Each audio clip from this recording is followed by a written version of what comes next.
Hey people, Cranksman here. I'm back working on this thing, and it's time to clean the crankshaft and inspect all the parts. Let's take a look at the parts that bolt to it and what I did to the crankshaft. Okay, I'll start with the flywheel. I'm going to inspect the flywheel and see if there's anything wrong with it. Flywheel has the ring gear on there. You look at the teeth. Make sure there's no ground down spots from the starter gear. Everything looks okay here. Look in between the holes, especially the bolt holes for the torque converter. You're looking for cracks from this hole to this hole. Nothing visible. And then follow the holes. You don't want to see any cracks. A potential spot would be a crack coming from here to here also, and then from here to the bolt hole. A crack usually isn't going to start in the middle of the flat open areas. Okay, this is a washer they put on there to keep the bolts from gouging the flywheel for extra support too. It's structural, and I don't see any cracks or any gouging on there. Just the bolt hole wears. Bolt, when you tighten it down, it'll dig into the part a little bit, so that's why they put this on here instead of just having the flywheel and the bolt gouging into that. So they put this on there, and this is how it goes, the diameter. That's usually where the crack stress fractures start to. This thing vibrating, you get a crack that goes all the way around where this washer is. So look for that. Usually this will leave an indent into the flywheel, and that's where the cracks come from. So I don't see anything. Inspect the other side. I don't see anything on the flange. No cracks. I don't feel anything, see anything. So quick inspection, I'd say this flywheel's good. Okay, this is the harmonic balancer bolt. I don't see anything wrong with it. You look at the threads, you're looking for the threads being stretched. I don't see that. Pretty simple. Flywheel bolts are good for going bad. Here's a good looking flywheel bolt. Look at the threads, seeing if they stretch. If you look at the profile of it, it's nice and straight going across the threads, so that's how you know it's not stretched. Stretching would be from over tightening these bolts. So get close up. I don't know if it'll focus. Maybe the light. Okay. 2, that looks okay. Look at that one. That is a bad flywheel bolt. That's how they look. It was over tightened and it stretched. See what I mean about looking across on top of the threads? It dips. So this is a bad flywheel bolt.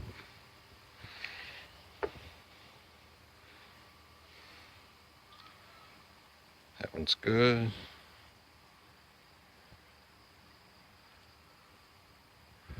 That one's good. And that one's good. So 5 out of 6 are good. Oh. Of course I fell on the ground. Okay. Yep. Look like I'm buying another set of flywheel bolts. I don't think they just sell one. I'll replace them all anyway, even if those are good. Okay. Moving on to the crank. I know the crank's good. Came out of a running motor. I did a little mod to it. I put slots in the oil pathways on the bearing surface. These slots help oil the bearings by oiling them longer. The oil fills the slots, so there's longer oil pressure. Main bearings get constant oil, but the rod bearings only get oil half the time because of the holes in the main bearings and slots in the bearings. The slot is only on the engine side of the cap for the main bearings, so that means oil pressure only gets to the rod bearings half the time. 1/2 revolution is you have no oil pressure on the bearings. So these slots help prolong that. It's just a little slot. Let's see, the crank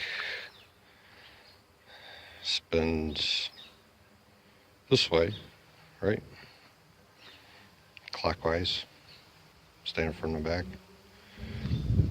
No, it's clockwise, standing from the front.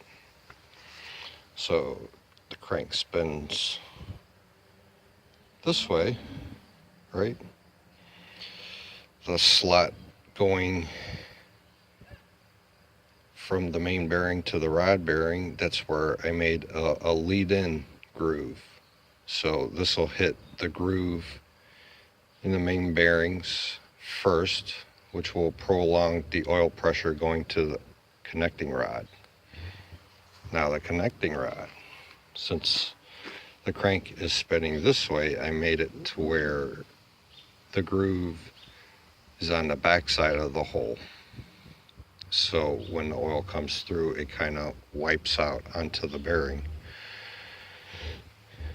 Probably be useless if it was going, the groove I put in there would be going towards the rotation.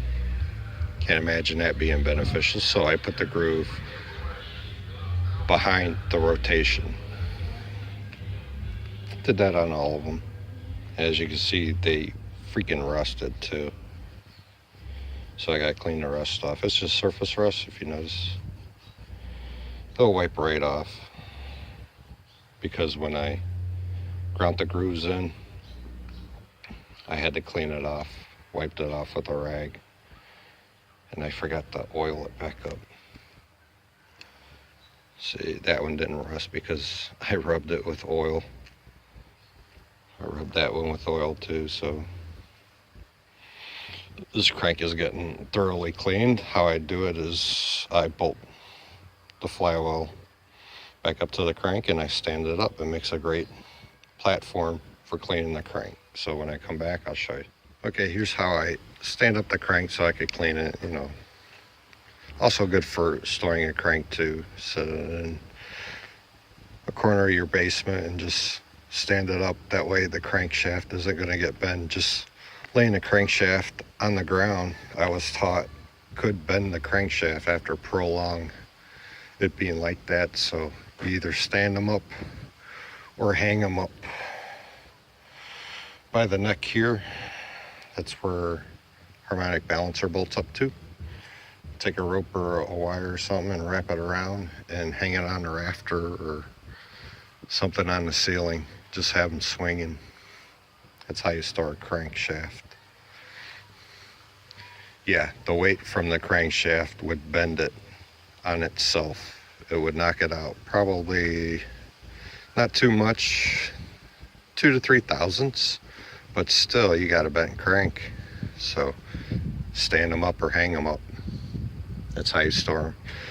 Okay, back to the video. Okay, I got the crank standing on the flywheel. Only got a couple bolts.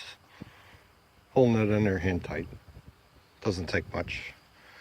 I'm just gonna start from the tippy top and work my way down, cleaning all the dirt. All the dirt's gonna wanna fall, so taking it down, and I'm just gonna clean it with carb cleaner. Just spray it. Wipe it or scrub it. I'm gonna scrub it with it's a stainless steel brush. So, works okay.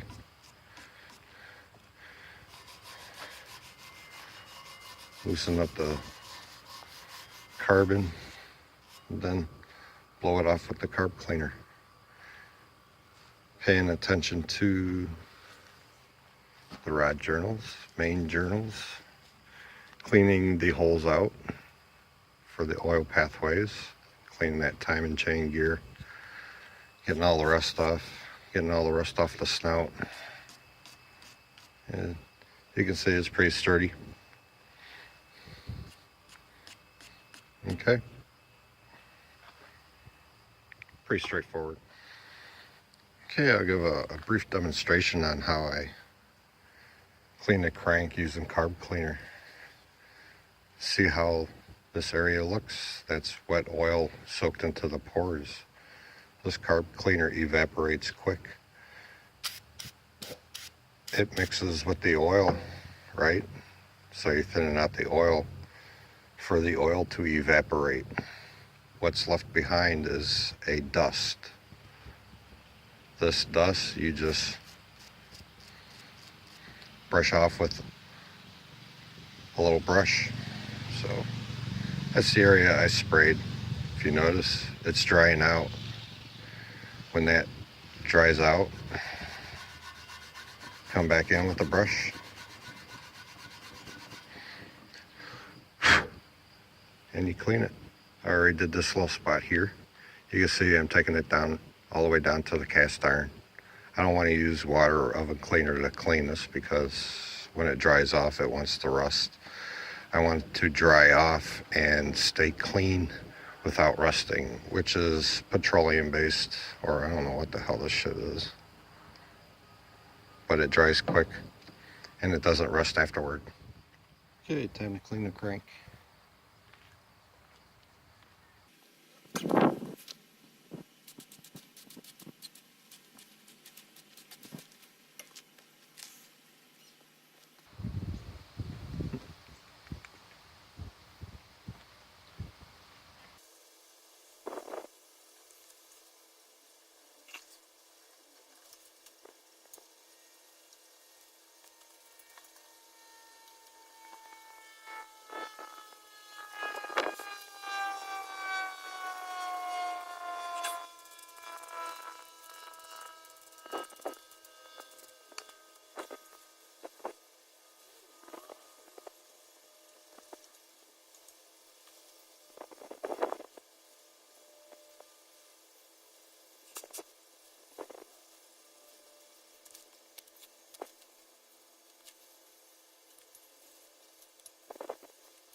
Okay, enough of this.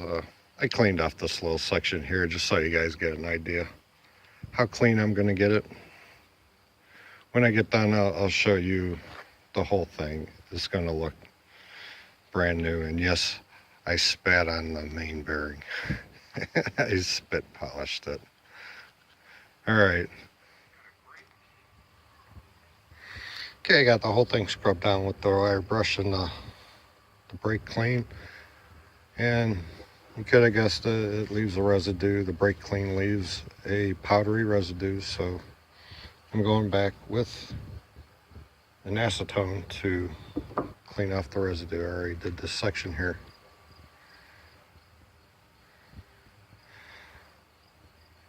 Okay.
Alright, you get the idea.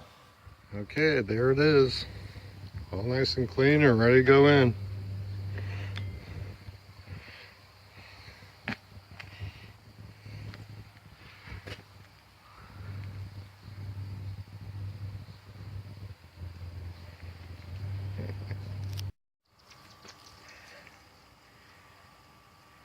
Okay, this thing will be sitting out in the air for a day or so my work doesn't rust back up. Spray a little bit of this on it.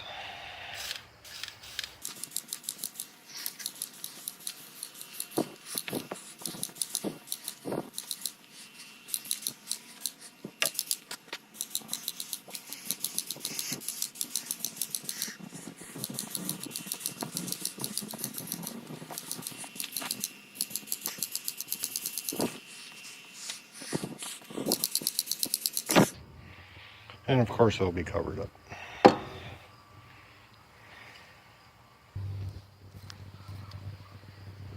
Okay, if you like the sort of thing, subscribe. Any questions, leave a comment. Thanks, man. Bye.